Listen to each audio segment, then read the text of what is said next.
My name is Jim Doty. I'm the founder and director of Care, which is a secular organization that is very interested in understanding the neuroscience of compassion. That being said, we do know certain truths. We know that there are individuals who have for millennia been attempting through great introspection to understand how the mind works. And it is through this introspection that we have learned a great deal. It has allowed for transformation, and only now is science catching up and validating some of these old truths. For those of you who may not know Eckhart Tolle, which I think there are probably very few in this room, his groundbreaking book, The Power of Now, which Oprah did a 10-part series, which over, I think, 35 million people watched, and was very powerful. Then followed by A New Earth, Stillness Speaks, and a variety of other books. Eckhart's insights, his understanding of self, the great introspection has been very powerful. And this has led him to teach literally tens of thousands, if not hundreds of thousands of individuals, gain insights into their own lives and transform them for the better. So tonight we're going to have a little conversation. I am sure I'm going to learn a great deal. I first met Eckhart in June of 2009, where we were together down at the Global Alliance for Transformational Entertainment. Now, this was the entertainment industry. I'm still waiting for the global transformation of entertainment, but it was a wonderful start. And then we met again with His Holiness up in Vancouver at a peace dialogue. So without further ado, because I know you have not that much interest in hearing me, we'll start our conversation. Before we do so, though, I would really just like to sit down for a moment, and maybe we can just close our eyes and take a few breaths for a minute to put us in the right state so that we can really listen and be present. So just relax and take a few deep breaths and think about being here and who you are and us spending time together.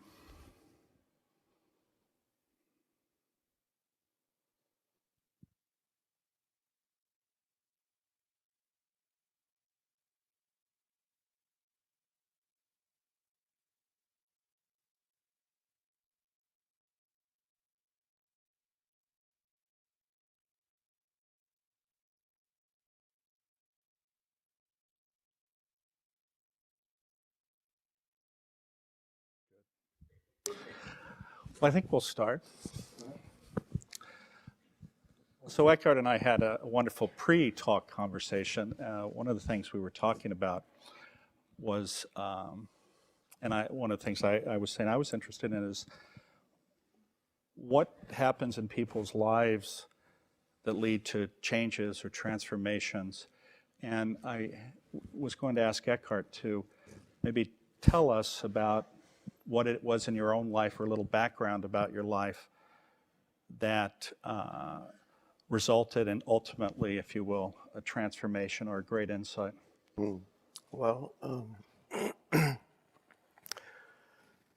unhappiness, basically, intense unhappiness, sometimes called depression, anxiety, periods of anxiety, depressions, throughout my 20s, and even in childhood I was already predominantly unhappy. I remember when we lived in a 3 or 4 story building, and when they were painting the outside of the building, they built a scaffolding.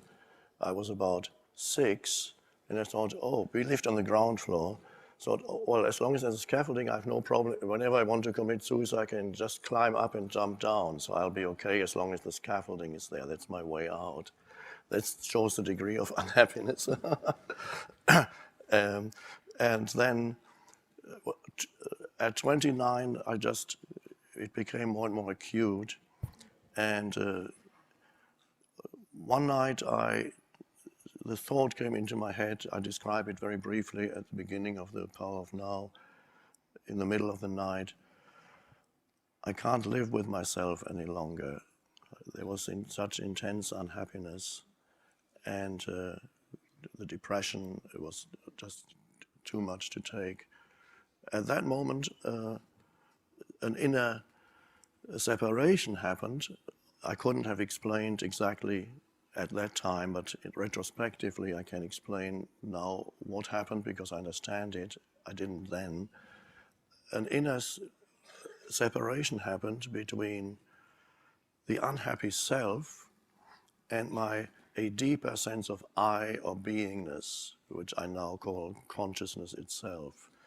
So I had been identified throughout my life with an unhappy mind-made entity consisting of self-images and ideas and self-talk in the mind. It's the self-talk that most people are familiar with, but in my case it was particularly destructive and unpleasant. But everybody is familiar with the self-talk in the head. I sometimes call it the voice in the head, which are quite simply the automatic, compulsive, one could say, thought processes that never stop, that either comment on your sense perception, whatever is happening around you, a running commentary. You might recognize that, it might be familiar to you. If you don't recognize it, then you're so identified with it that you don't even know that you have a running commentary on your life. You have become the running commentary in your life. In other words, that, as happened to me, become totally identified with the compulsive thinking that never stopped. That voice in the head that in my case was predominantly negative. And so the emotions that then I felt continuously were the reflection of the predominantly negative self-talk about myself, about other people, about the situation I found myself in. There was ample justification for negative self-talk because I was struggling, I didn't have enough money, I was trying to prove myself, working too hard, had problems with, couldn't find a girlfriend, was too shy, all kinds of twisted up inside. And so basically there was this unhappy me, but at that night I disidentified from it and stood back from it, so to speak. And I suddenly thought, this thought that came to my head, I can't live with myself any longer. There was a stepping back from the thought, and I thought, are there two of me or one? What does that mean? I can't live with myself. Who am I, and who or what is that self that I cannot live with? Then that thought brought about the separation, and then there was an I, and then this unhappy me was somehow recognized as not real. But at that time I couldn't have explained it. It was this very strange experience. All I can say is the next morning I woke up feeling totally at peace. And just opening my eyes, looking around the room, and everything seemed fresh and new. The light coming through the curtains, the simplest objects lying in the table had a certain presence, a benign, wonderful presence to them. Everything I acknowledged, and it was lovely. And there was this underlying peace. And I said, what is this? And then I was living in London at the time. I got on a bus, even going through central London on a bus. Everything seemed so peaceful. All the people running around the city, everything was so peaceful. I said, this is so strange. And then I bought a notebook and I started a diary, and I started with this first entry was, I don't know what happened to me, but it's something weird. I just have to write this down in case I lose it again. But somehow it stayed with me. It didn't, the intensity had variations in it of the piece, but basically there was always, since then, always some piece in the background of my life. So that was a shift in consciousness. And much later, when I started to investigate other spiritual traditions, Buddhism and mystical Christianity, Gnosticism, Sufism, Zen Buddhism, also the great Hindu teachers. Gradually, I began to understand that what happened to me, they call awakening or spiritual awakening. And so the understanding wasn't there. There was just the experience of it at first. Do you think that, a lot of people in the West are doing, if you will, mindfulness practices, and the idea is to, if you will, it's quite often very difficult to stop the talk, but being able to not respond to the talk. And is it, you think, because it takes so much energy to constantly be distracted, that suddenly when you don't have that, you have now the ability to actually respond Yes. and feel the senses and the perceptions? Yes. So most of the self-talk, the voice in the head, is conditioned by one's past, it's conditioned by one's education, one's upbringing, the culture you've been brought up in, and many personal factors, your parents and so on. All these makes up the kind of talk that happens in your head. A great step forward is already to realize that there is a voice in your head that talks all the time. Because that really, I would say that it's the first glimpse of an awakening, because to realize that there is a continuous self-talk happening, a lot of it totally unnecessary, by the way.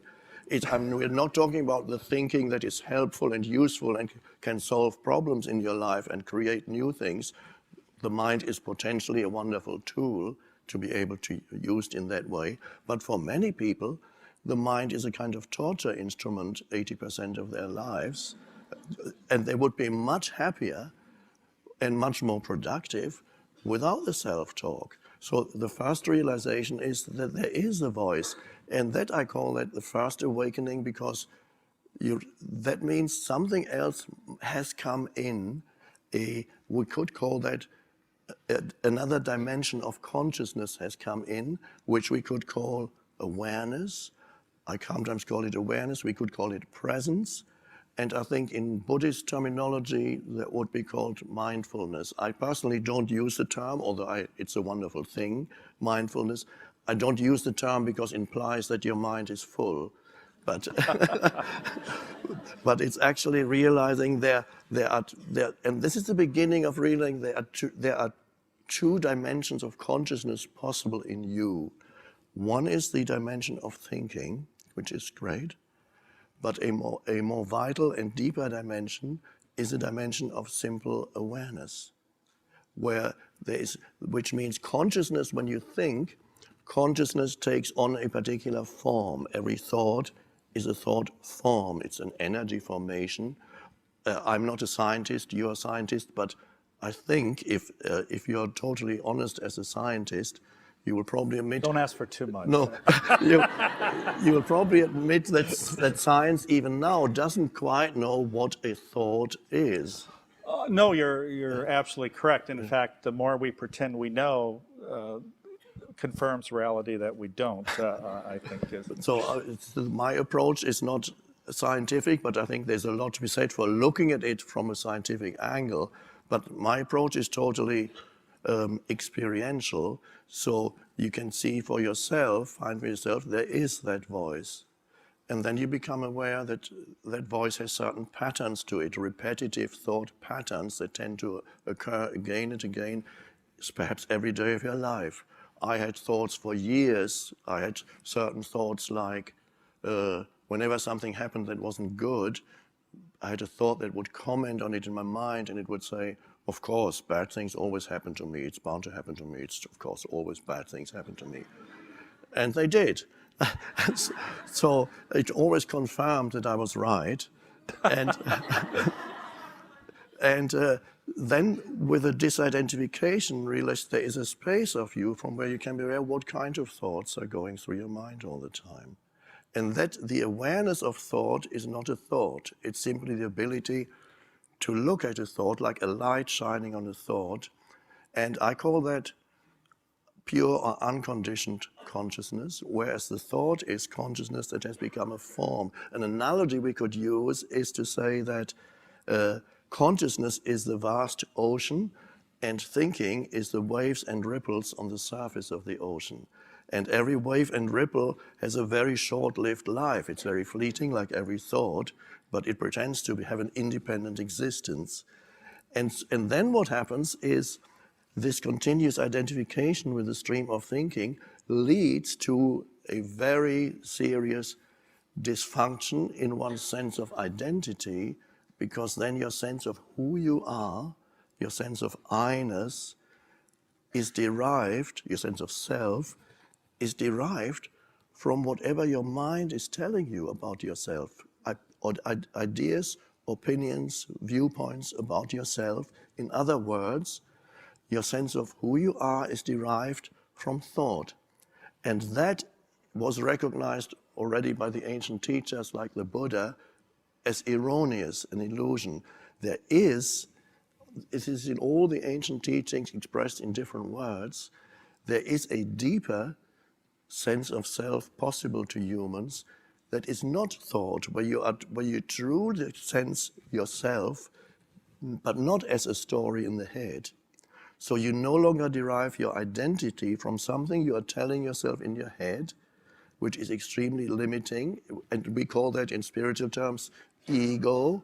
It's not quite the same way in which Freud uses ego. So this is when we spiritually use the word ego, basically means complete identification with the stream of thinking and complete absence of awareness. So you are then, it's not only the thinking, of course, then what you say and what you do, your actions, are totally controlled by the conditioned mind, conditioned by the past, reactive patterns. So this is how many people, they relive or live out their parents' unconsciousness, how the faulty upbringing, the dysfunctional upbringing of their parents, they then inflict it on their children. It often goes back many, many generations, similar dysfunctional patterns. So you inherit, the conditioning is inherited, it occupies your mind until somebody comes and says, you told me before we met, this happened to you, you had a very dysfunctional upbringing, and then it can happen, the buck stops here, and your awareness suddenly comes in, and you are no longer forced to reenact the old conditioning of your mind. And for this to stop, this awakening needs to happen, and that basically is the essence of spiritual awakening, which is sometimes misinterpreted. People think spiritual awakening is when you suddenly see, I suddenly saw the angel came towards me, or you say, God spoke to me. Mostly it's your mind, but so it's. You're going to say something? No. I was just holding on to every word, and I was waiting for it to come out, and then you stopped. So the wonderful thing is it's not that difficult, really, to step out of the stream of thinking. One way, of course, is meditation. The traditional approach is you have certain periods of time, once or twice a day, when you sit down, close your eyes, and instead of involuntarily being drawn into the continuous stream of thinking, usually with meditation, you have a technique or method. You focus your attention on one thing, which could be a mantra that you repeat. It could be your breathing. It's a very ancient meditation. It could be the inner feeling in your body, the sense of aliveness that pervades your body. In other words, you take attention away from thinking, and that's already a great realization that you are able, actually have a choice of directing attention. You don't have to go with your attention all the time where the habitual thought patterns want you to go. The habitual thought patterns want your attention every time. Every thought says, I matter, give me your attention, follow me, they go this way. And another negative thought, and another one, and another one. Yeah, I was just going to comment. Now I'll say something. There was a great analogy made getting to what you were earlier talking about, which is you can't let yourself out of prison unless you actually know you're in prison. Yes. And I think that's Yes. really the key. Yes. So if your environment, it completely surrounds you and you're always there, you don't even have a recognition that you're not there. And it's interesting because for myself, and Eckhart and I were talking earlier about, and he was just talking about this event where he woke up. But if you think about what happens to a number of people who have engaged either in chronic negative thought, often manifested by negative behavior, they get so down, and this is like an addict, right? They finally get to very bottom, and it's either they're going to die or there has to be this transformation. And this is when you see these sudden, I think, breaks that can give you insight or unfortunately sometimes can lead to death. But I think we talk about these techniques to learn these things, to how to separate, if you will, that ego or that negative talk, and one is certainly mindfulness. But really, one of the things that's really interesting is how is it that the brain is able to do this in this one instant? And this is one of the things that I think, looking at the neuroscience of this, we're trying to learn. Because you have spent, I know, and continue to spend many hours in introspection, and we have monks who spent 10,000, 20,000, 30,000 hours, but I don't think many of us have the ability to spend 10 or 20 or 30,000 hours trying to get there. Can you? Okay. I don't think it's necessary to spend. Meditation is a wonderful tool for many people, and even meditation is not necessary for everybody.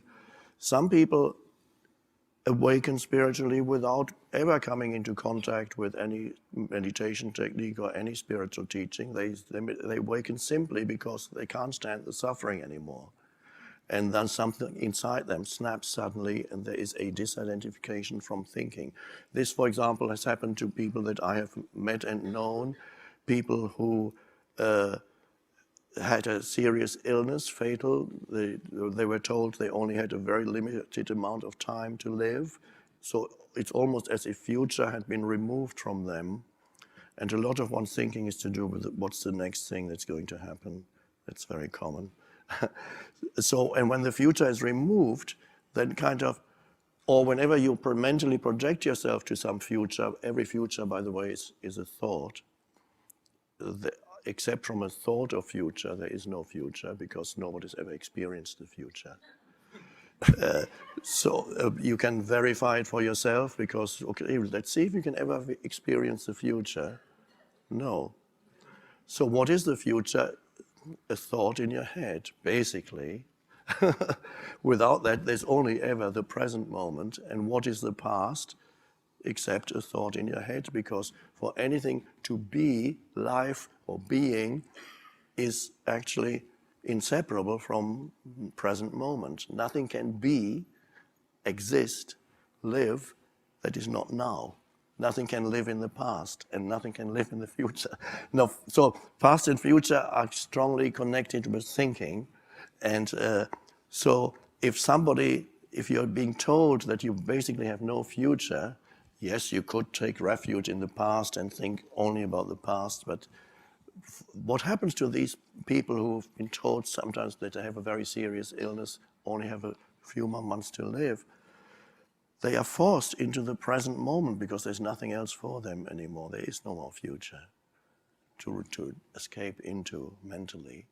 So they are forced into the present moment, into what I call the state of presence, which is that state of being awake, and they go, that means the entire mind-made sense of self, the egoic sense of self that is based on conceptualization, collapses, and there is something arises that is just pure awareness, and they go like, if I may act it out, whereas before they were identified with continuously with the thinking me, the self, me. Oh, so dreadful. And then they think only 6 more months to live is the worst fate that could happen to a human, and it could if you're in your thoughts. And then suddenly something snaps and they go out into, oh, there's only this moment. And so there's an intense awareness of the present moment. By chance, I read last week in the BBC news, there's an English pop musician, I can't remember his name unfortunately, who has just been told that he has pancreatic cancer and has 6 months to live. And he said, and this is a very rare case, usually people go into deep suffering first before they come out of it, if they do. This man was told that he had pancreatic cancer and only a few more months to live, and he walked out of the doctor's office, and he said he was in a state of total exhilaration and elation, because suddenly he was absolutely present, and he looked at every blade of grass, and every little thing was intensely alive. He said, I've never lived like that. And why was I so worried about my problems all my life? Why did I miss all that? So he said it was the most wonderful thing that ever happened to him. And this is rare to immediately go there. But so there's a potential when you suffer. I've also had many letters, communications from people in prison who say, my sentence is either life or my sentence is another 10, 20 years. And I've read your books or I've listened to a talk, and suddenly I realized something and I became totally peaceful. So several people in prison have gone there because they have stepped out of thinking and they realized the source of their unhappiness actually was not the actual situation, although normally it would be regarded as pretty bad to be stuck in a prison cell, and even worse, knowing that you're going to be in for another 20 years or the rest of your life. So they realized that ultimately their suffering was not due to the situation, but to the mental commentary about the situation. And so the mental commentary became so unbearable, it collapsed by either with the help of a spiritual teaching and sometimes by itself. And what remained was just a sense of pure presence, awareness, mindfulness.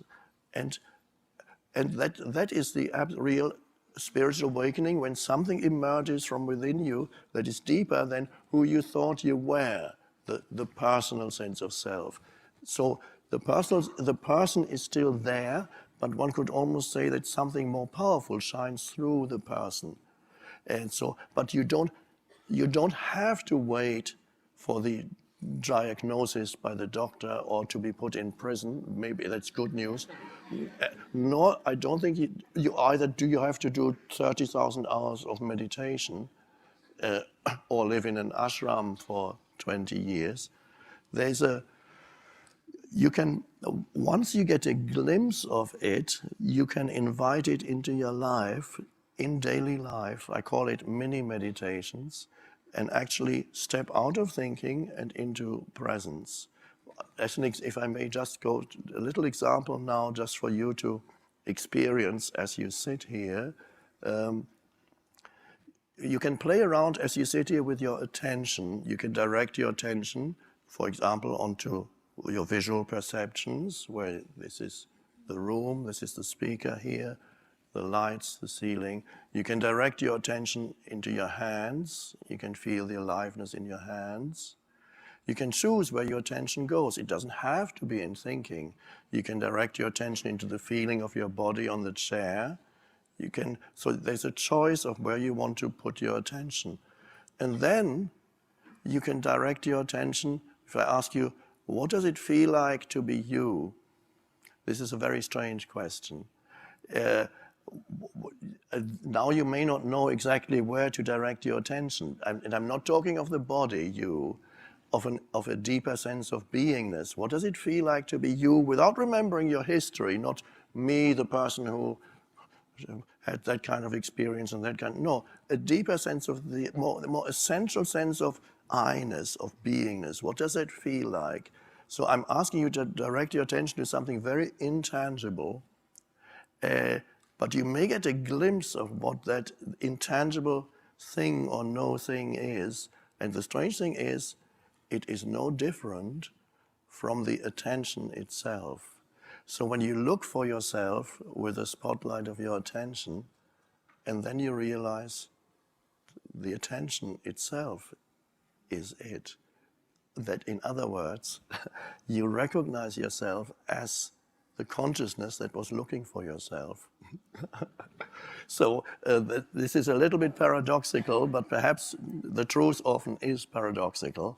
So Jesus, I believe, talked about that, or it's misunderstood mostly in churches. I don't think I've ever heard these words explained properly. He said, the kingdom of heaven, as we know, he said, the kingdom of heaven is within you. Now, kingdom of heaven, these are words that belong to a different time period. Kingdom is not used that much anymore. I think if he lived nowadays, he would, instead of kingdom, he would have said dimension. And heaven refers to a sense of vastness or spaciousness. So this is what is in many spiritual traditions, the term heaven is used. In many languages, sky and heaven is the same word. In English, you have two words. It's the vast expansiveness. So there's a dimension of spaciousness, as I call it. So if we retranslate the words of Jesus into modern terms, the dimension of spaciousness is within you. And then Jesus said, when they asked him, well, where is the kingdom of heaven and when is it going to come? Because they're always waiting for it to come. And he says, the kingdom of heaven does not, this is by the way, this is a literal from the Bible. The kingdom of heaven does not come with signs to be perceived. You cannot say, it's over here, or look, it's over there. For I tell you, the kingdom of heaven is within you. So he is pointing to that which you can never make into an object of consciousness, like everything else. You can say, here's the table. The table becomes an object in consciousness. A thought that arises becomes an object in consciousness and then dissolves again. An emotion that you feel is an object in consciousness and then it dissolves again. But how is it possible for a sense perception even to be there, for an emotion to be felt, or for a thought to be there? What is it that enables that to be there? It could not be there without the light of consciousness in which it appears. It appears in the light of consciousness. For example, you can doubt that where we are right here, that is actually happening. And there have been many sages and philosophers who questioned the reality of our everyday experience and said, maybe it's all a dream. So philosophers said there's a dream-like quality to our existence because every experience passes very quickly and it's gone. It's like a dream. So there is a dream-like quality, and we could sit here for hours and argue whether or not this is actually real. And of course, Descartes sat down and said, what is it? Is there anything that I cannot doubt? So he also looked at, okay, whether or not this table actually exists, I can doubt, because it may be a total misinterpretation of something else. Obviously, if I looked at the atomic structure, I would no longer see a table. I would see mostly empty space, 99% empty space, and a few atoms and molecules floating around, but we call it a table. And the same with your body. So you can doubt all that all that is real, or what is the thing in itself? Maybe other philosopher asked. So Descartes sat there and said, what is there anything that I cannot doubt? And he was thinking and thinking and thinking, and then he said, I'm always thinking. I think, therefore I am. So he equated thinking with existence or beingness. If he had not stopped there and had waited a little longer and come to the end of thinking where he realized the answer has not been found through thinking, and then reached the stage of thoughtless awareness, then he would actually have found the deeper truth of I am. Well, maybe we can chat about that for a moment, where we talk about, if you will, the loss of ego in the spiritual context. We hear quantum physicists talk about quantum consciousness. We hear people talk about oneness. Is once you separate out the thought and there just is the is that the oneness we're talking about, or what are your thoughts? The We're using thought to point to something that's beyond thought. That's how it works.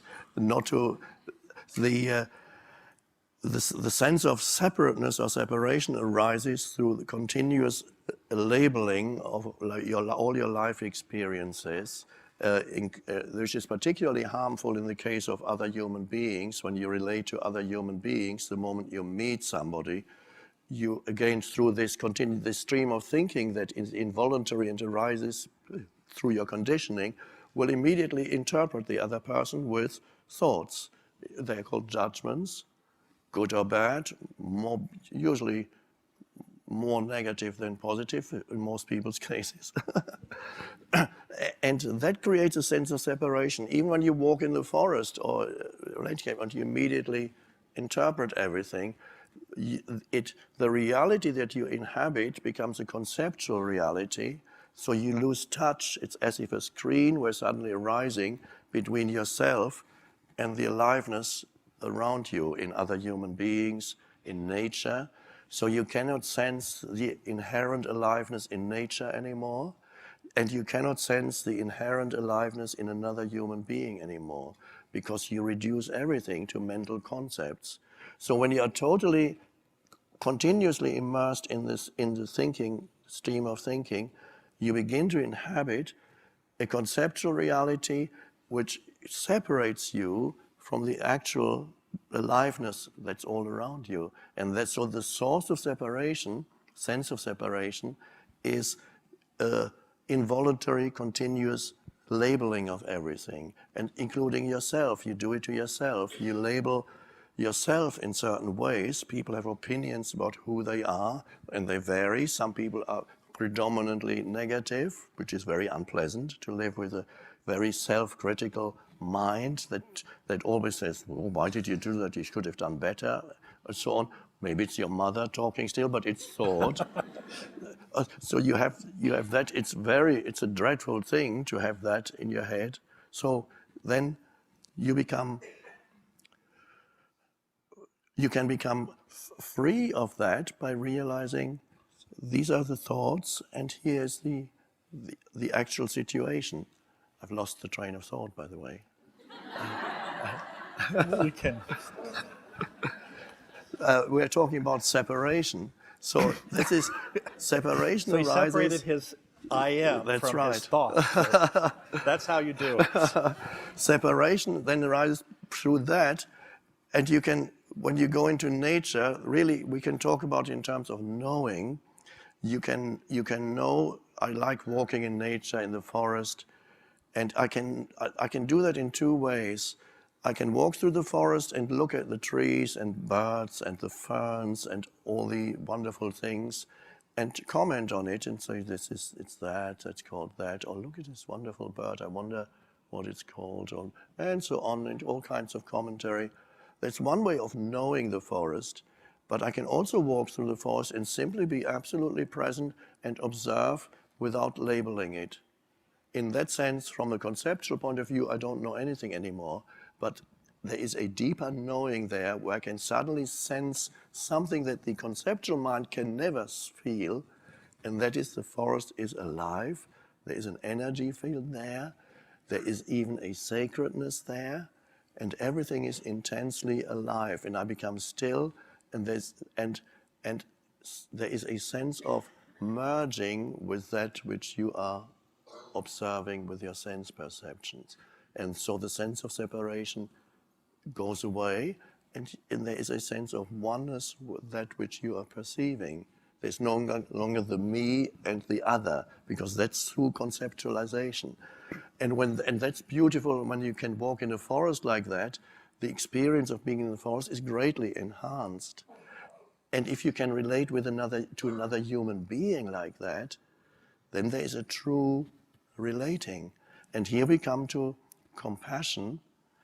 I would say that true compassion with another human being, which is closely related to the ability to empathize, to feel the beingness of the other, to sense your way into the other, is also closely related to what we could call goodwill towards another being, benevolence. Confucius already pointed to benevolence as one of the most important things. He said, you're not even fully human if the faculty of benevolence, which is goodwill, they're really all facets of the same faculty, has not arisen in you. Confucius said you're not even fully human yet.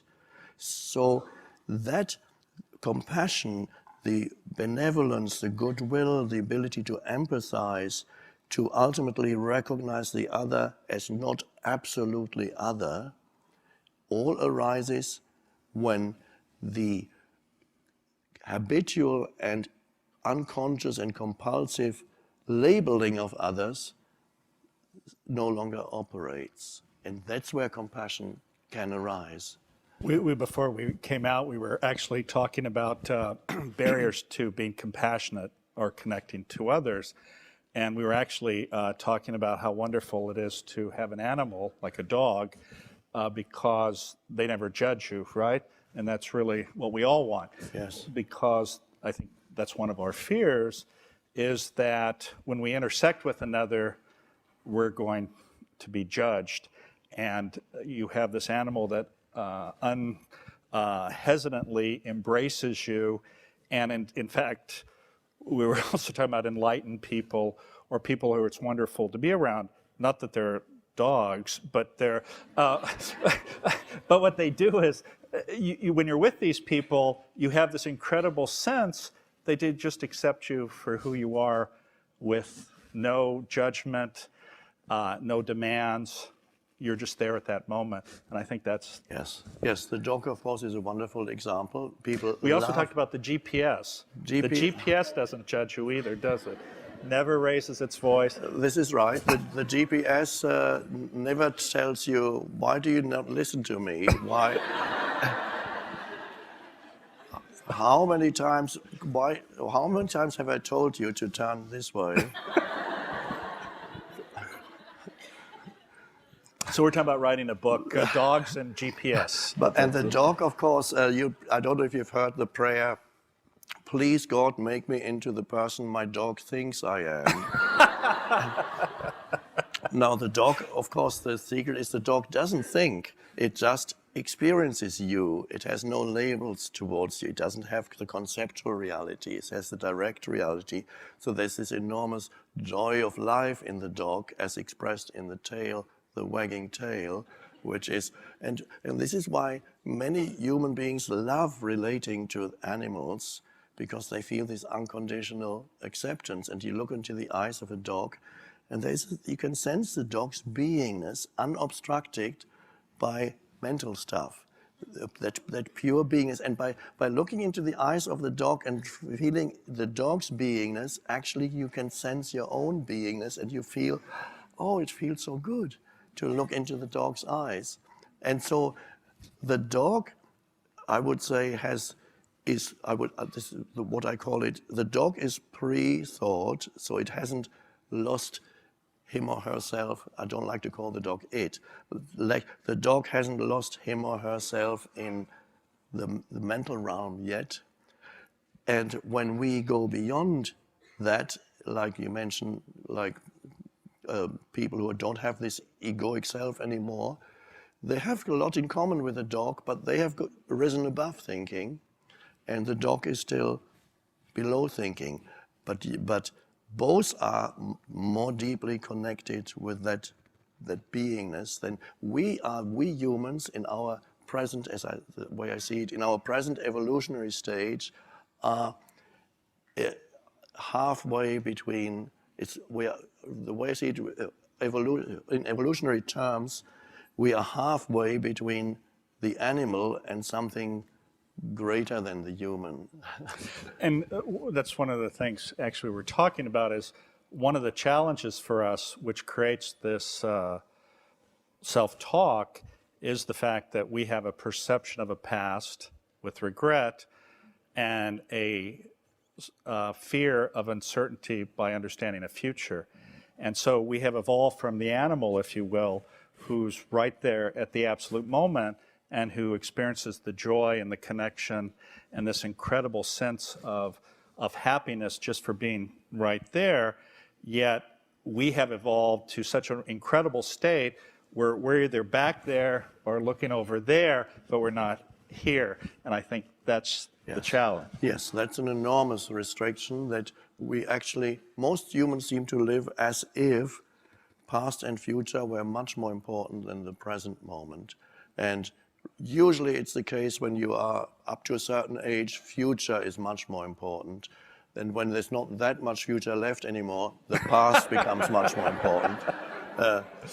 You can all see that when you're older, your grandfathers or parents, whatever, they start to talk more and more about the older they get, the more they talk about the past. Whereas you, most of you are young, probably tend to think more in terms of the next moment, the next and the next.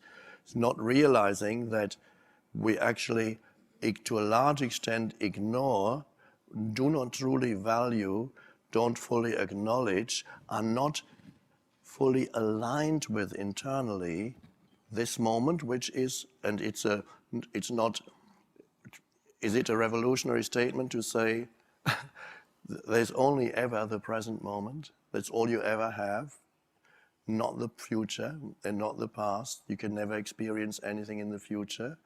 In that sense, the future will never come, because when it comes, it's the present. There's only ever this moment. And if habitually you live in you have an antagonistic relationship with the present moment, as many people have, and that's due to this continuous stream of thinking. Takes you out of the present moment, believing I need to get there because the fulfillment of my life is there, but never here. If that becomes a pattern, even if you achieve what you want, if the pattern is deeply lodged in your mind that I'm going to be fulfilled in the next moment or the one after that, that will probably remain even when you achieve certain things. For a moment you'll be happy and fulfilled, and then the old pattern will re-emerge and you'll find unhappiness again. That happened to me shortly before the shift in consciousness happened to me. I was in London at my finals came. I studied very hard. I was already a mature student because I left school at 14, and then I got a job in my late teens and early 20s, and then I got the qualifications to get university in evening courses, and then I was very fearful that I wouldn't do well, and I had to prove to the world and myself that I could do it, and so I worked very hard, but was very unhappy while I was doing it most of the time. And I got the best in England. It's called a first-class honors degree, which not many people get. It's of course elated. Well, I got, wow, my life is now, this is the absolute climax of my life. And that lasted for 2 weeks. and then suddenly one night I woke up again in a state of fear. What's going to happen to me now? What do I do now? The old pattern reasserted itself, and that was shortly before the shift happened. I became even more unhappy after that. Well, you know, it's interesting because I think one of the things that happen is when you grow up and are acculturated, I think that's a word, acculturated, to certain patterns of thinking, certain self-criticisms. It's like an abused child, though, because that's in the environment. And there's this natural tendency, I think, and maybe you can comment on this, where when you're scared or fearful, you fall back on that because that's allowed you, I think, to survive to that point. It creates this construct that you think protects you from harm, when in fact, it is the thing that is harming you. Yes, yes. So the talking about past and future and excessive emphasis on past and future in your life, yes, of course you need to have, there's nothing wrong with having a certain intention of what you want to achieve, take steps towards it. It's part of living here in this dimension. You can't just say, I'm never going to plan anything anymore, just take life as it comes. Well, some people try to do that, but they're not that happy either after a while. So then your life will get very diffused. And so to have an intention, to make a plan, perfectly fine. Either a short-term plan, like I'm going to meet you tomorrow at 4 o'clock. How would you ever meet anybody if we didn't have time? And future on a practical level, of course it's needed. The question is whether future takes over your mind.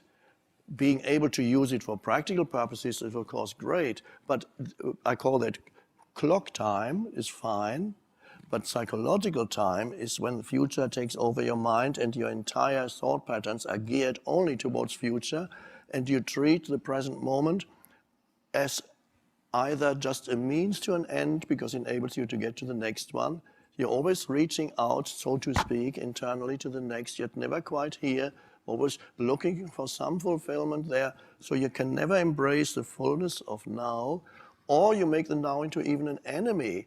Some people are always unhappy. Perhaps we all know one or two people like that. 3. Who are, wherever they are, they're complaining is never quite right. Wherever they are or whoever they are with, after a little while, they're very uncomfortable again. They should be somewhere else. You know the bumper sticker that you see in some cars, in various versions of it, says, I'd rather be golfing. And then another one says, I'd rather be fishing.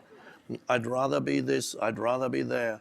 When I visited the spiritual teacher Ram Dass, who lives in Hawaii, he has a bumper sticker on. Ram Dass was the person who, in the 70s, wrote the book "Be Here Now."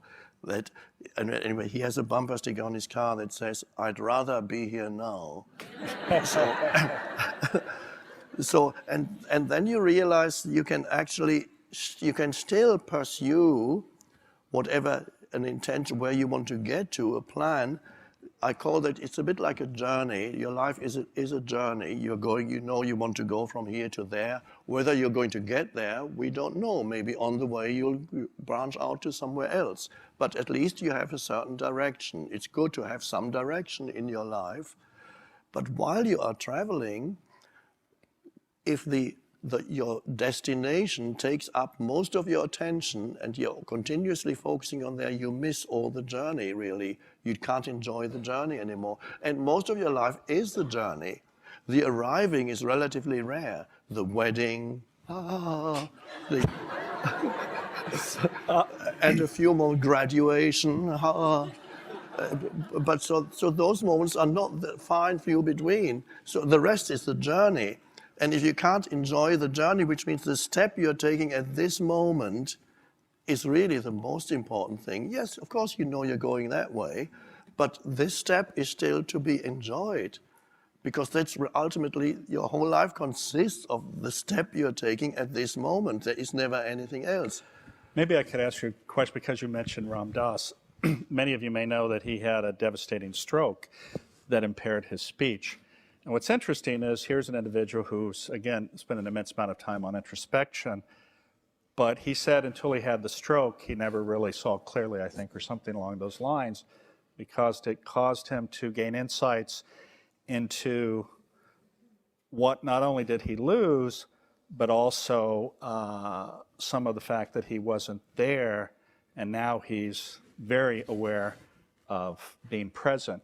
And this gets back to an earlier conversation, which is we see people who spend an immense amount of time on introspection, yet this issue of ego still is a very heavy burden they have, and maybe... Well, there's even people who have a spiritual practice, but perhaps they meditate twice a day and so on for years. There is still very often seems to be an inability to integrate that into their everyday lives. So you can become a very good meditator, and I've met quite a few. They're fantastic. They can sit still for much longer than I can, and they can sit quite perfectly still for 1 or 2 hours in a lotus position, which I wouldn't be able to do, and they go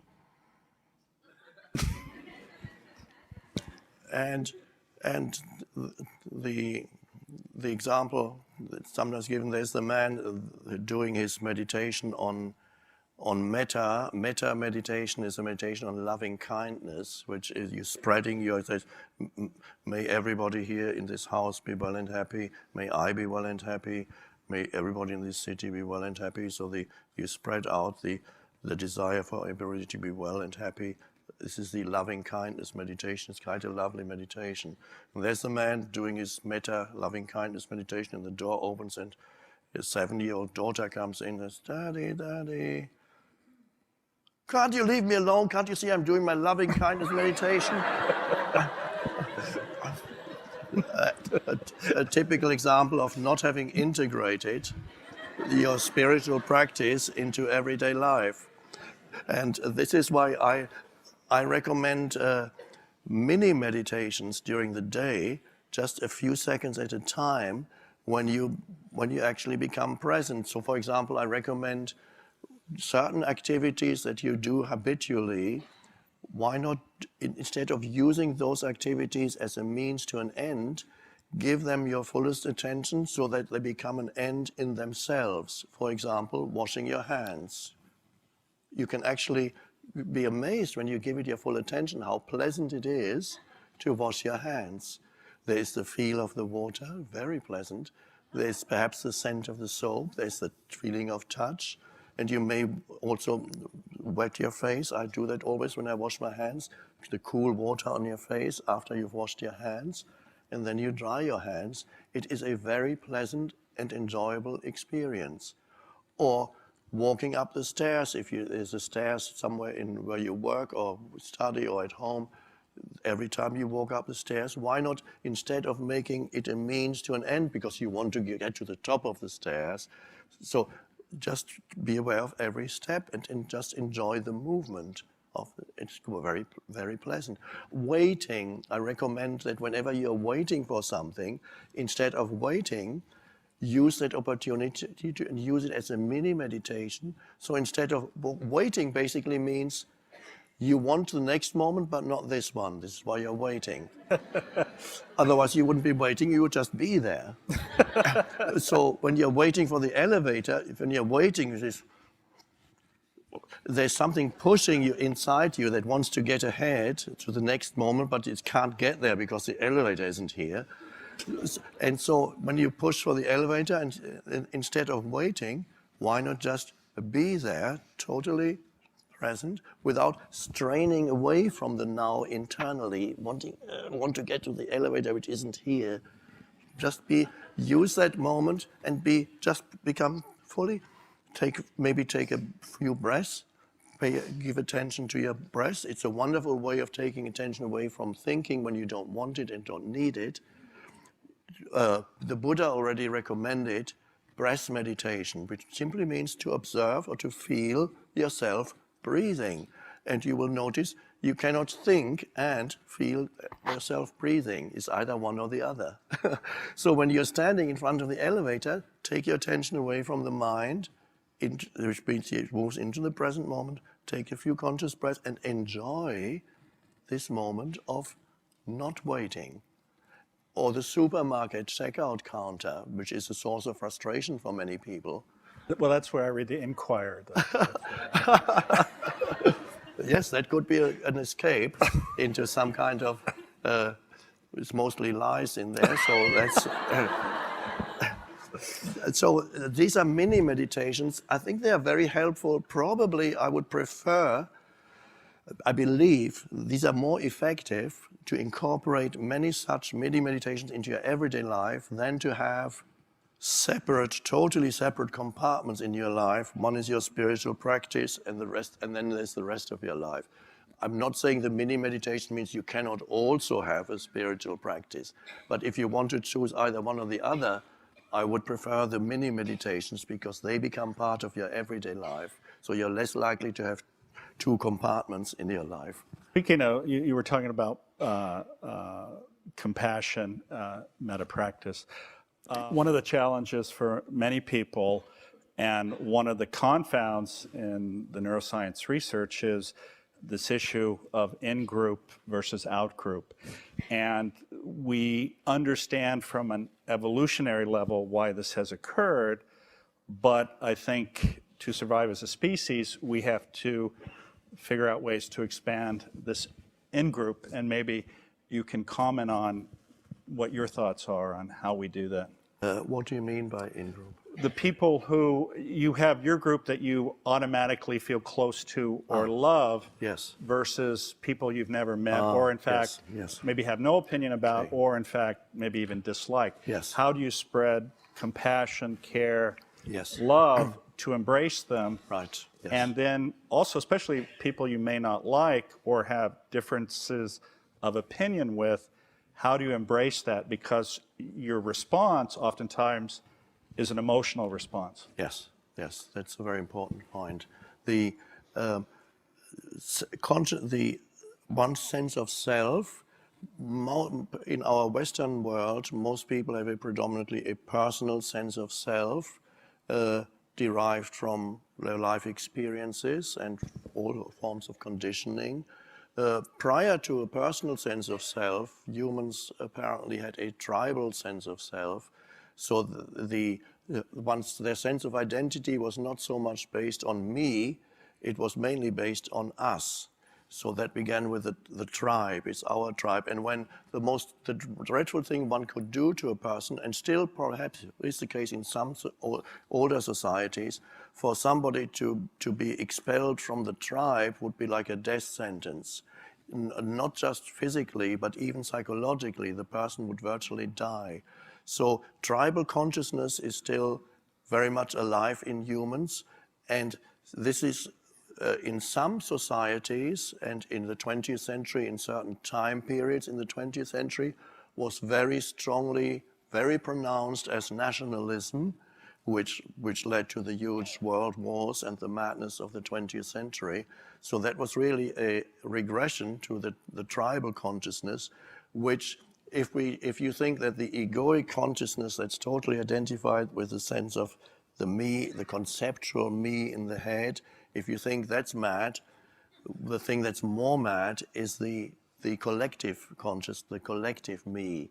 So it is still the case that many people can have compassion and empathy with those who belong to their group, tribal group. And some people can only have compassion and empathy with the members of their family or extended family. They just cannot go beyond that. Anybody who is beyond the family is the stranger. So you cannot recognize another as a true human being. And you still have within countries, you have certain regions that are totally have this tribal consciousness. And then that you have the tribal consciousness that surfaces in religions very strongly still. Potentially religion is a wonderful thing, and the origin of religion, of course, is usually there was somebody who had a deep insight into the oneness of all life and attempted to teach that to others, the compassion, the love, to recognizing the other as yourself. And yet, unfortunately, mostly the beautiful original teaching got hijacked by the egoic mind and used for its own purposes. And now we have, as a result, to a large extent, although not completely, there are pockets in religion that are deeply spiritual, but in many religions are a divisive force in our world rather than something that unites us.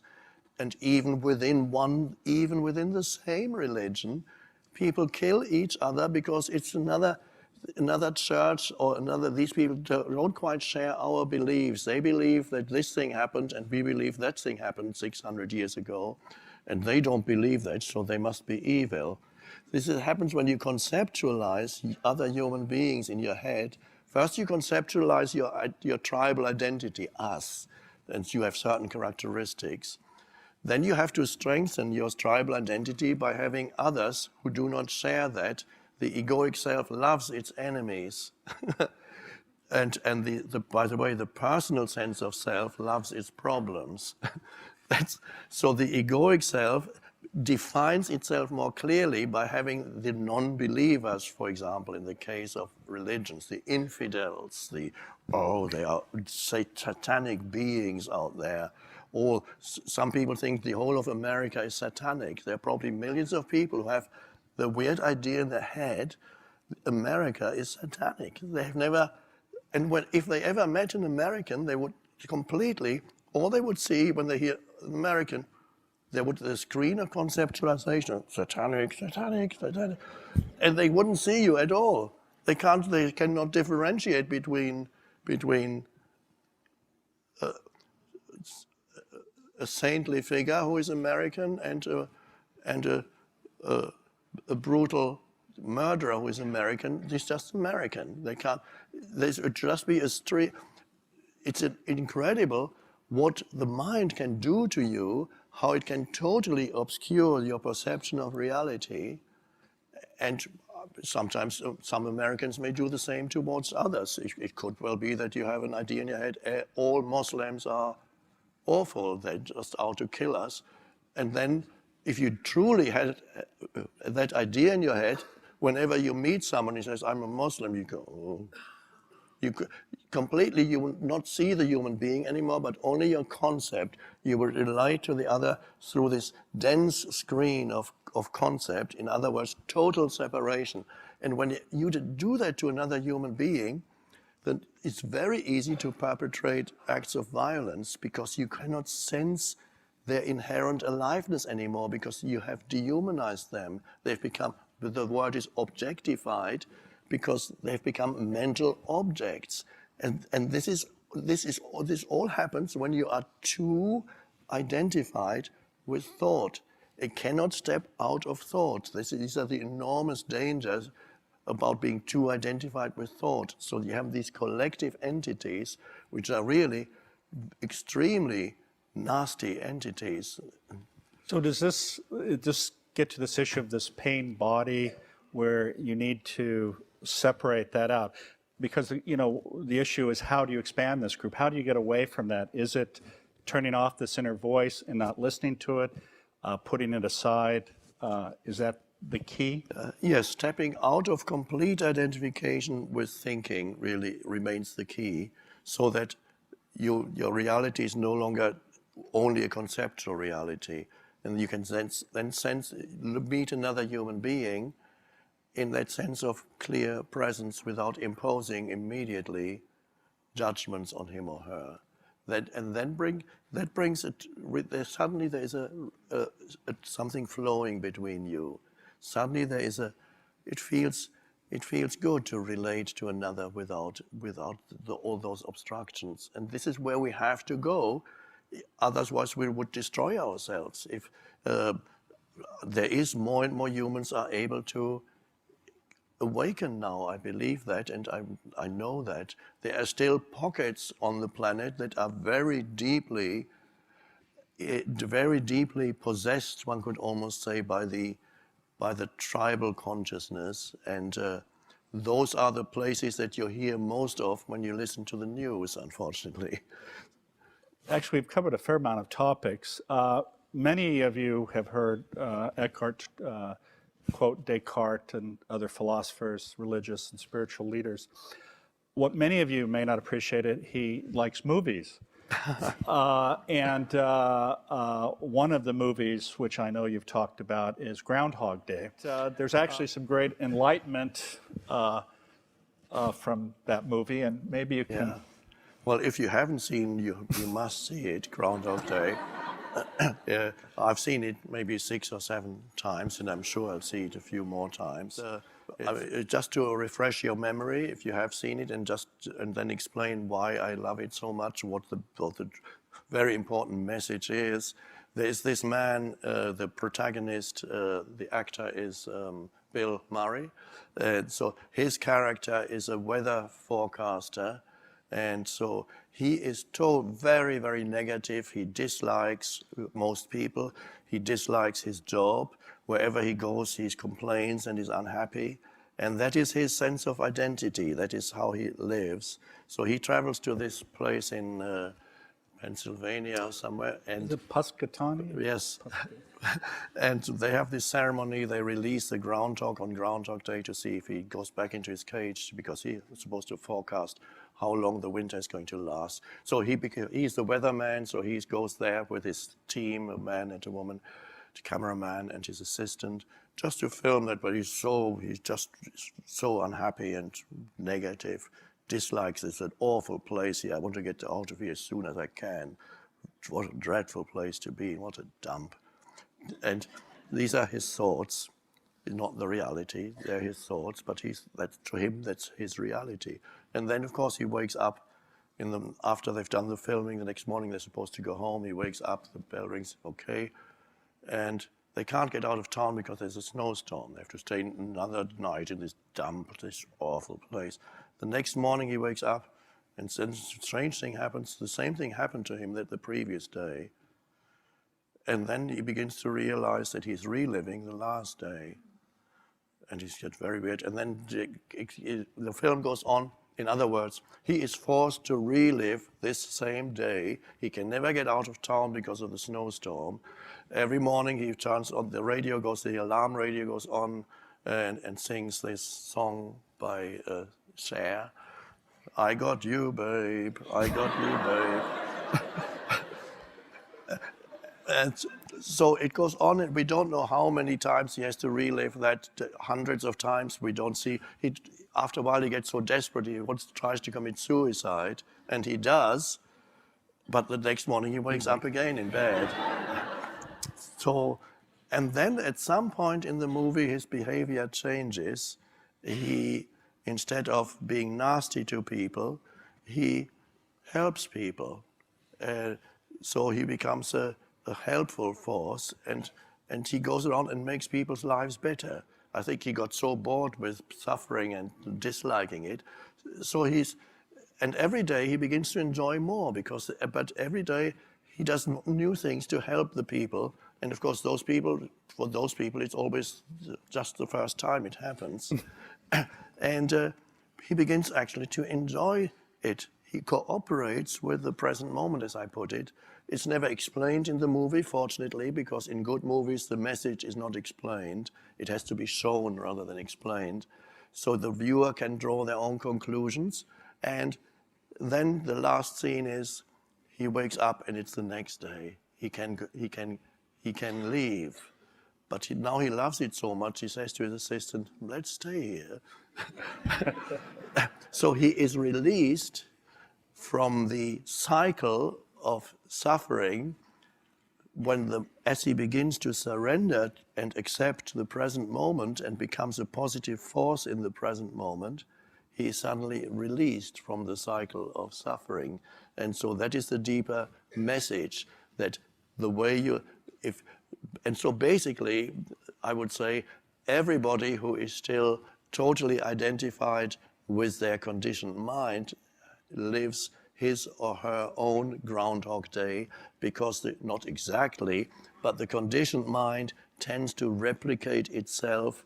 And if you're totally identified with the conditioning of your mind, which includes reactive patterns and so on, you tend to recreate similar life experiences through your reactions, and you tend to even to recreate similar relationships. Some of you might have noticed that tend to attract certain kinds of people. Why this? It seems very strange, but it happens, and that's because so basically everybody has his or her Groundhog Day in the head until they transcend it. And it's wonderful you said that, ended that, because this is a metaphor for the power of compassion, if you will, because look what happened in his life. He was self-absorbed, everything was miserable, it wasn't good enough for him, and this is an inward placement of his worldview. It was only until he looked outward and embraced others and recognized their suffering and the power of intersecting with them and trying to relieve their suffering that he was finally released from his own suffering. Yes. And on that note, I think we'll end our dialogue, but we do have time for some questions, unless, of course, we've enlightened everyone and there are no more questions. That's possible too, yeah. Other microphones on either side.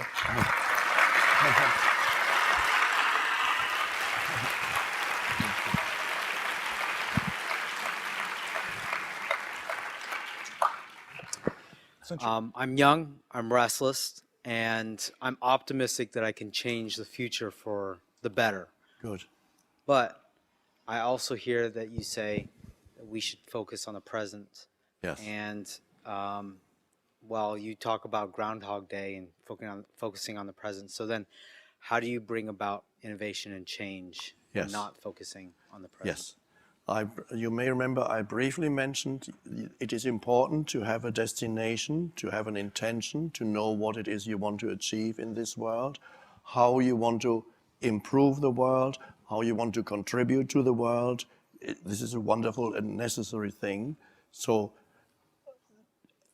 the question is whether your intentions and your projects, your plans, as you begin to implement them, do they contribute to your happiness or do they generate stress? So while you are trying to make the world into a better place, you make yourself and others unhappy in the meantime if you are not aligned with the present moment.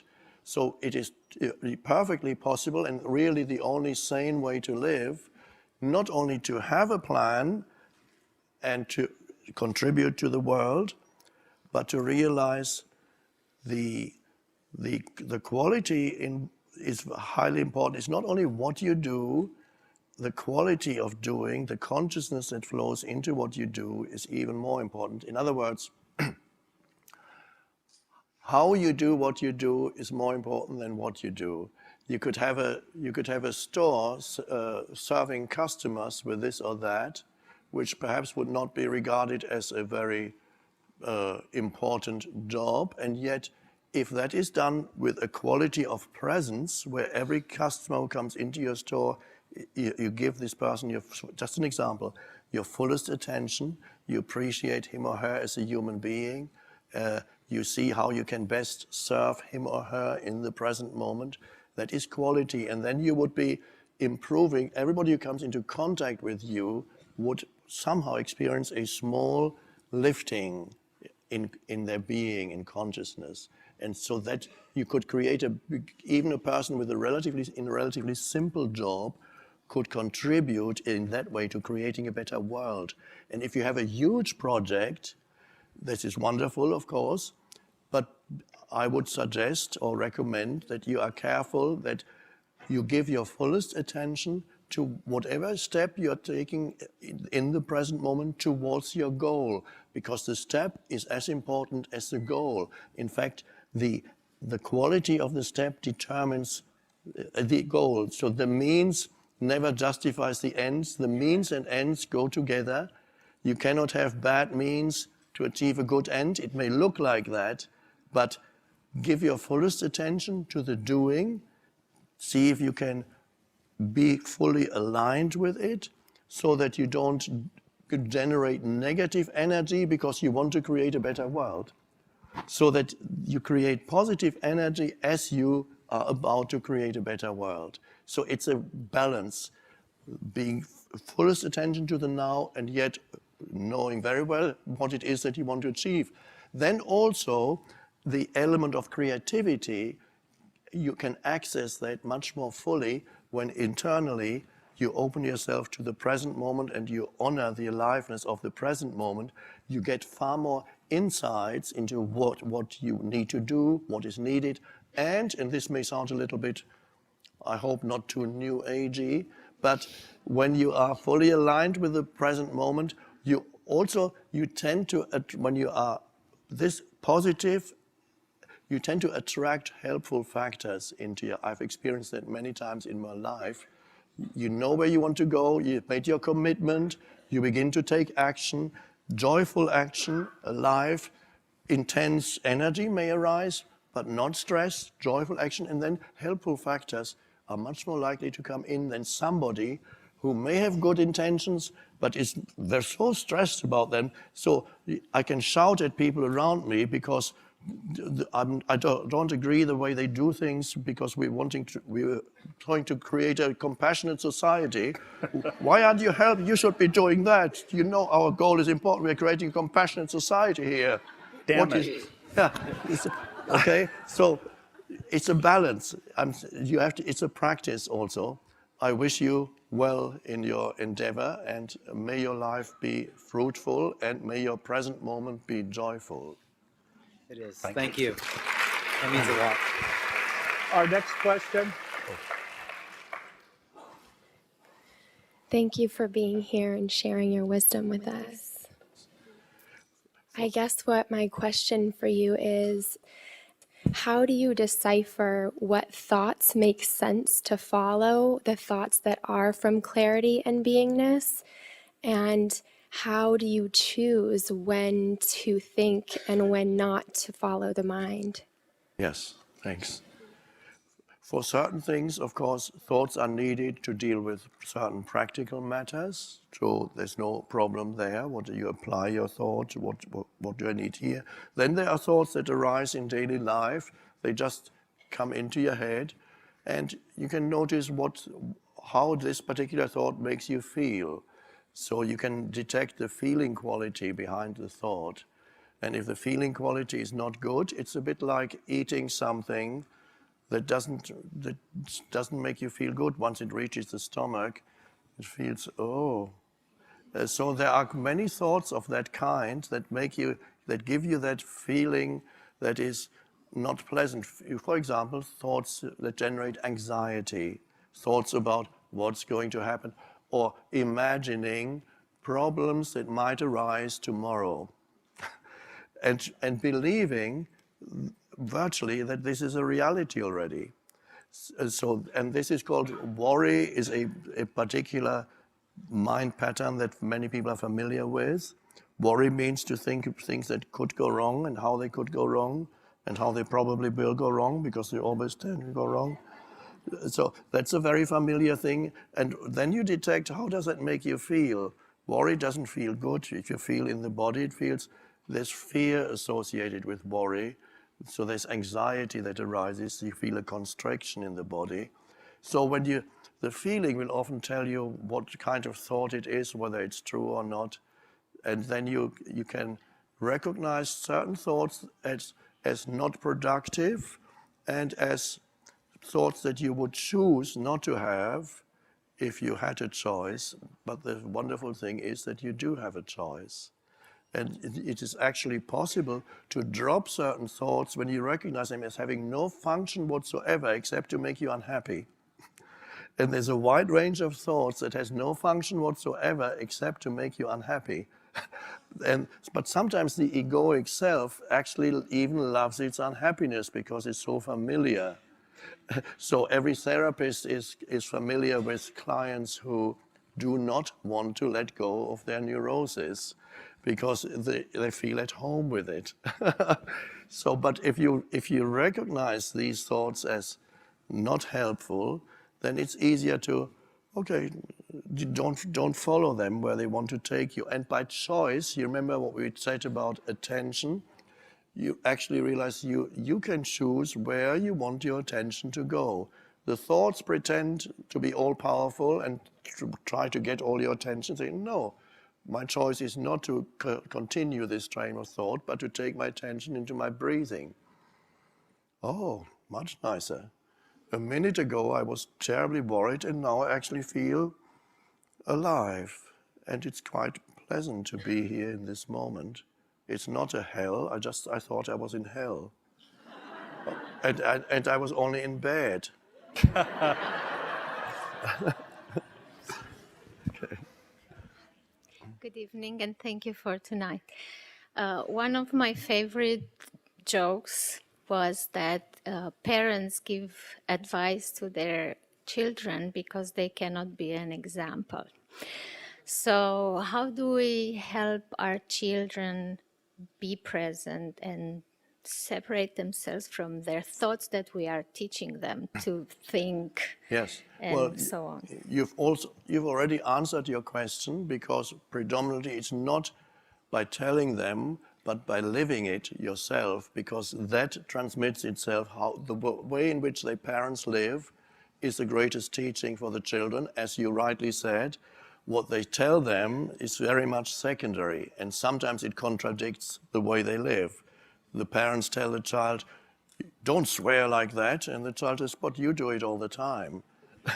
So if the parents live consciously and bring more presence into life, that is the teaching. Occasionally they may say a word or two to point in that direction, but basically the answer is already, you've already given the answer. Yeah. Thank Yes, you. sir. Thank you for being here. So Osho, when he talks about how he reached enlightenment, talks about the fact that effort was necessary but not sufficient. At some point, it was an obstacle. Yes. But when he dropped the effort, it happened. Yes. So what triggered your awareness at the age of 29, apart from unhappiness, in terms of the book you read? How was your day look like? Oh, it was essentially. purely triggered by suffering. So I didn't make a spiritual effort to reach any kind of state. It was purely what Osho said, of course, in some cases it also applies. People who have a spiritual practice and put a lot of effort into their spiritual practice, while they put the effort into the spiritual practice, and this is very much exemplified in the life of the Buddha, who had a spiritual practice for quite a number of years, and he had several teachers, and he became extremely good at every spiritual practice, and he became an ascetic monk, and he only ate and drank an absolute minimum. He almost starved himself to death, and so he had a very strenuous spiritual practice, and suddenly he saw this does not lead to awakening. And then he dropped, as you said, happened to Osho too, he dropped all effort. And at that point, the story goes that many or all of his disciples left him because he has abandoned the true path. Of course, he had not. He dropped all effort and then was able to simply enter the present moment fully. Now, the question might arise, couldn't he have done that without the effort and just go into the present moment directly? I don't know. In his case, he needed the effort, and in my case, I needed the suffering. So what was in his case the effort, in my case was the suffering, which is also an effort. To make yourself suffer is a great effort. Yes, sir. Thank you for being here. So I've really enjoyed today. I feel like you've talked about sort of a pragmatic wearing of this school of thought, philosophy, which really resonates with me, and I'm sure a lot of folks in here. Sometimes where I struggle is when I take it to, I hypothetically put myself in the extremes of the situation, that is the complete disassociation from my ego or from the collective ego. This arises in some of the work I do with the clients I work with too, where it's, you are not your thoughts. And that, it seems to make a lot of clear sense to me on the negative side of the spectrum. I feel like 90% of today has been about the way we sabotage and destroy ourselves. But on the positive side of the spectrum as well, it's a little more ambiguous for me. I think more ambiguous in terms of what I desire. My girlfriend's in the room, and she can probably attest that I've become not the world's best gift receiver, because I feel a sense of sort of neutrality, like a calm joy, but I'm not ecstatic, or like I have a thought like, this is awesome, be exuberant. Instead I'm like, I am not my thoughts, like this is, and in the present moment, this is nice. I think she should get a new boyfriend. Yeah. Maybe that's the answer. But anyways, on the positive side of things, I sometimes wonder, do I really want to disassociate myself from the volatility of happiness and ecstasy? Okay, well, there's on the one hand, you have the kind of what is conventionally called happiness is when something that is considered great happens and you go, wow, wow, yeah, wow. Or sometimes people, at the slightest thing, people are given some object and they go, wow, yeah, and they really feel ecstatically. This is the happiness that is connected with something so-called good happenings around you, something is given to you or you attain something. And then there is something deeper that is a sense of, I wouldn't call that happiness, although in some spiritual traditions it is called happiness. There's something that's actually deeper than happiness. There's a peaceful sense of, a life sense of joy in the background of your being. And when this, I'm a bit like you too, by the way. But I don't know if that is in the background of your being. But I don't go, wow, when things happen or I attain something or something is given. I appreciate, it's nice, but if it disappeared the next moment, it would be okay too.